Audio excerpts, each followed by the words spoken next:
Welcome to Chapter 10 of Social Science 110, California Studies.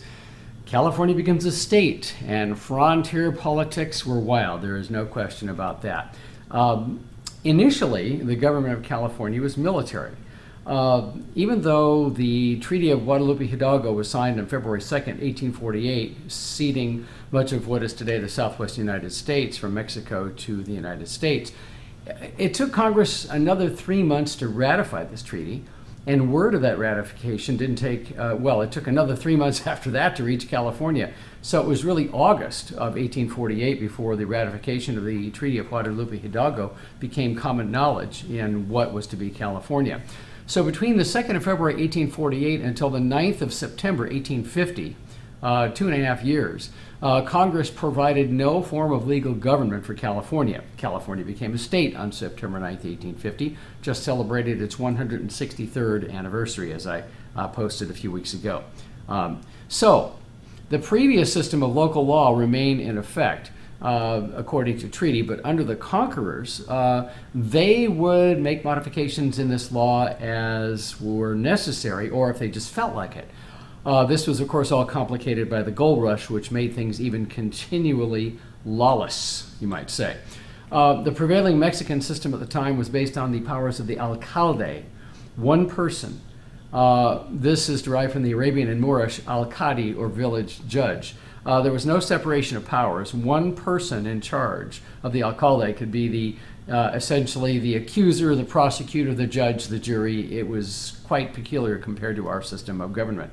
The first American alcalde of Monterey was a guy named Walter Colton, who was appointed in 1846, and he built today what is called Colton Hall, which you can actually visit in Monterey. Here is a historic marker at that site in Monterey. You can actually go tour that.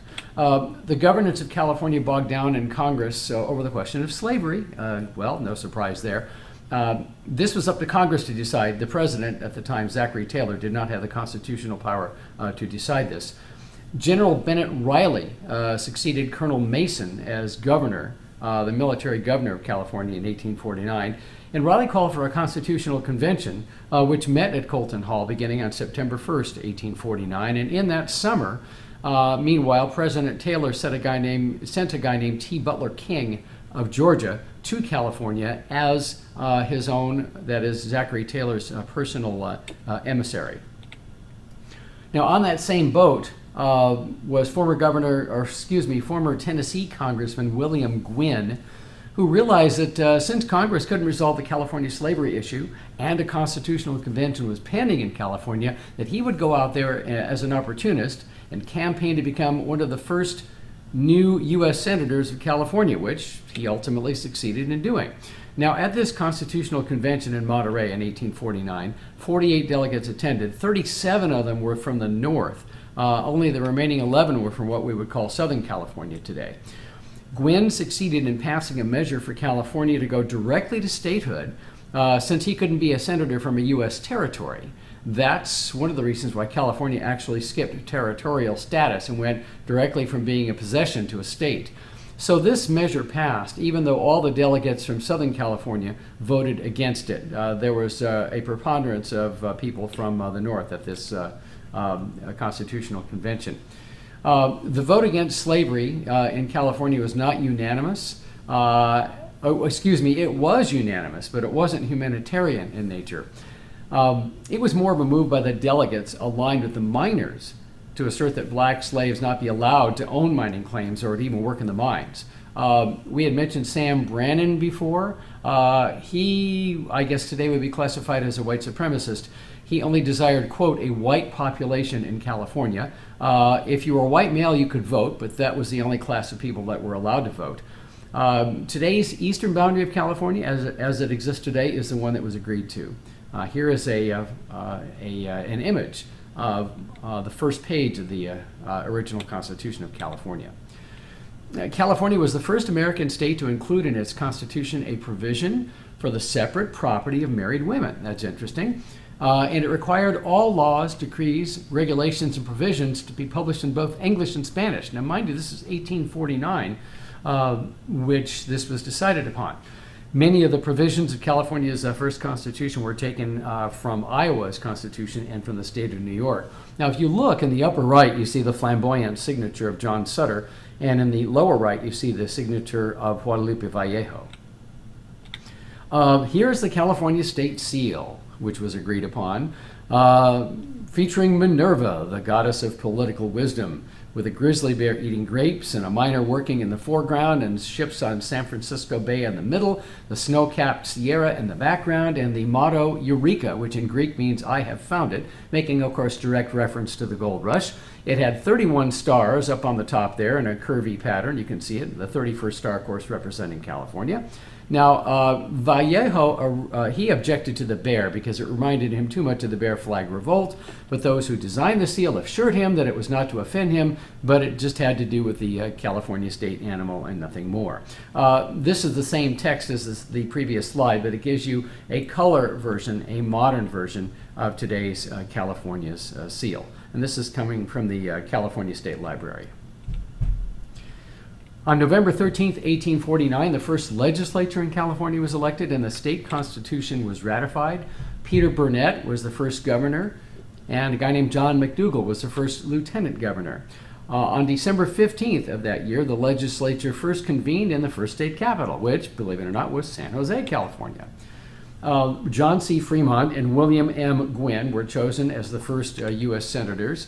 The capital moved all over the place at the time. Initially, as I just mentioned, it was in San Jose.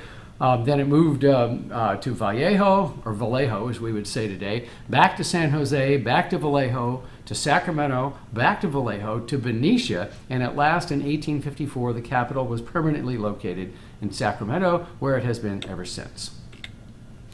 Now, Congress nearly rejected the new government of California over the issue of slavery. The southern states wanted the so-called Missouri Compromise line, which was drawn at 36 degrees 30 minutes north latitude, to be extended all the way to the Pacific Ocean, which would have meant that everything roughly south of Death Valley to about Kingsburg to about Carmel, from that line southward, would have been prone to slavery. But then there was a great compromise in Congress, which was approved, admitting California as a free state as the people wanted it to be, but allowing the territories of Utah and Mexico to opt in for slavery if they chose, without the so-called ban of the Wilmot Proviso, which was actually discussed earlier in another chapter. Then there was this feud between these two guys, which was quite divisive. A feud between a guy named Broderick and, of course, Gwynn, who we've mentioned. David C. Broderick was a young man who was full of it, you might say, according to the authors. He was the product of the Tammany Hall system of governance in New York, which was quite corrupt. He was described as hot-headed, stubborn, humorless, domineering, and he was in the California State Senate in 1850. We mentioned Gwynn earlier. He was more refined and experienced, and he had formal training in law, and he had an acquaintance with the leading political leaders of the day, and of course he was already in the U.S. Senate from California, one of the first. Gwynn and Fremont were the first U.S. senators from California. Now, Broderick tried to get the legislature to elect him as Gwynn's successor to the U.S. Senate in 1854, a year earlier than that decision was supposed to have been made. There was a deadlock. Neither Gwynn nor Broderick were elected. The seat remained vacant for 2 years, and then a political party known as the Know Nothing Party took over in California government, and they pretty much paralyzed California's governance under statehood for 2 years, from 1855 to 1857. They just didn't get enough done legislatively, and of course this was a pretty lawless land to begin with. By 1857, then both the U.S. Senate seats in California were vacant. Broderick eventually forced Gwynn to take the shorter 4-year term, while Broderick was elected to the 6-year term. There's a picture of Gwynn on your right. President Buchanan learned of Broderick's antics, and he appointed followers of Gwynn to federal offices in California instead of people who were aligned with Broderick, just despite Broderick. The Gwynn group was known as the Lecompton Democrats, who favored Kansas to be admitted as a slave state. California Chief Justice David S. Terry at the time was aligned with the Lecomptons, and he was running for renomination to the Supreme Court. So that's the setup yet for more conflict Broderick said he was anti-slavery. Historians say that his convictions were not necessarily sincere, and that his convictions should be seriously questioned in retrospect. Terry gave a speech condemning Broderick for his views. Terry failed to win renomination in the election, and Terry then resigned from the court, challenged Broderick to a duel on September 13th, 1859, near San Francisco Bay. Terry won the duel. Broderick was killed in that duel. The early historians felt that Broderick was a sincere opponent of the expansion of slavery. There was a funeral eulogy for Broderick, which kind of launched this myth, transforming Broderick into kind of a Pacific Coast Lincoln before Lincoln did his thing, which was kind of interesting. In retrospect, modern historians looking over manuscripts suggest that Broderick was not very sincere ultimately in his views. Here you see an image of David S. Terry, who was the guy who failed to win renomination for California's State Supreme Court. And there you see Broderick on the right. And of course, it was Terry and Broderick in the duel, and Broderick lost his life in that duel in 1859.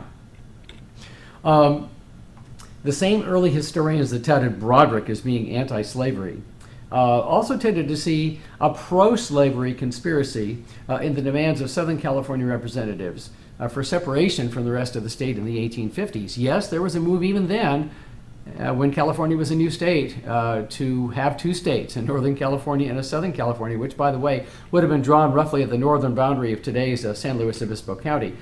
In reality, the Southern California representatives asserted that the issue was too much taxation and too little representation, and there was some truth in that, because more tax revenue was being generated from Southern California landowners, because in the north, miners, even though they worked claims on land, did not own their land, and so therefore there was no tax revenue coming from the mines, I should say.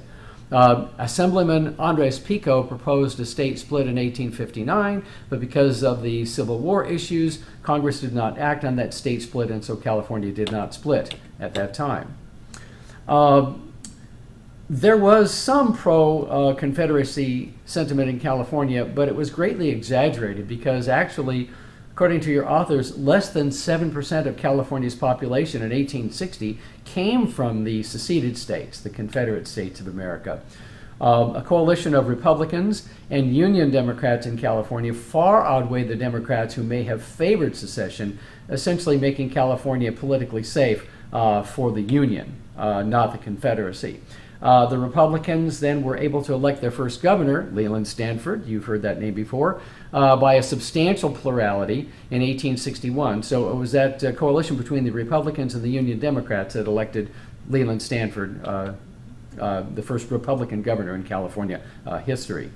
There wasn't much participation of California soldiers in the Civil War. It was too expensive for the federal government to draft and train California troops, primarily due to the distance, as you might imagine. So that is a synopsis of Chapter 9, A New State and Frontier Politics.